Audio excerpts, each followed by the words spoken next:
Raw Spirits for Breakfast from Eastern Approaches by Fitzroy Maclean. It was late when we started for Livno, this time in a captured motorbus driven by a handsome young Italian dressed in a splendid white sheepskin coat. He was, it seemed, the pilot of an Italian aeroplane which had come over and bombed the partisans every day, until one day someone had succeeded in shooting it down with a rifle. As he did not seem a very convinced fascist, and as they were very short of drivers, they had turned him on to driving a truck.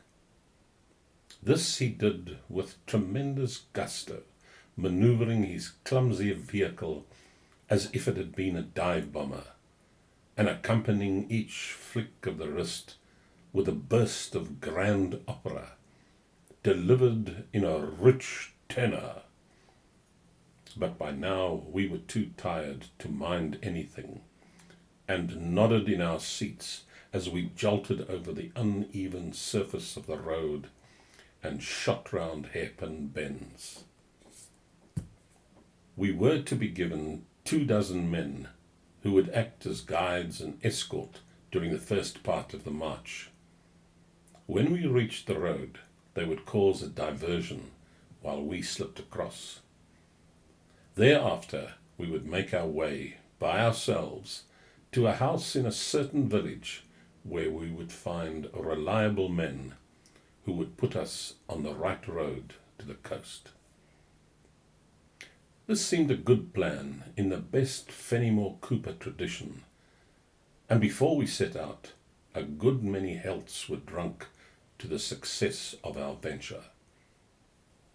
Then some songs were sung, plaintive Dalmatian folk songs, rousing partisan marching songs, bitter communist political songs, and in our special honor, Tipperary in Serbo-Croat, by an old gentleman who remembered, rather dimly, hearing it sung on the Salonika front in 1917.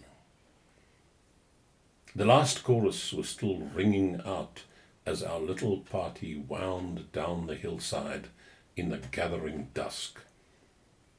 From the west, where the daylight was dying away behind the hills for which we were making, came the flash and boom of some fairly large guns. The fighting was flaring up again.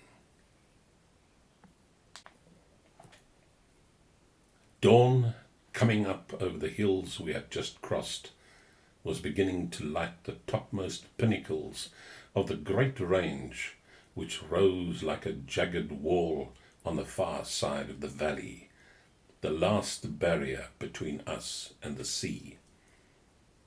As the rays of the rising sun touched them, the mountain tops turned to gold. The mist still lay thick in the valley beneath. We wondered, with an increasing sense of urgency, what, if anything, there would be for breakfast. Then, rounding a corner, we came upon a church with 3 or 4 houses round it, and a group of partisans with Tommy guns standing in the roadway. We had reached Zadvarje, our immediate destination.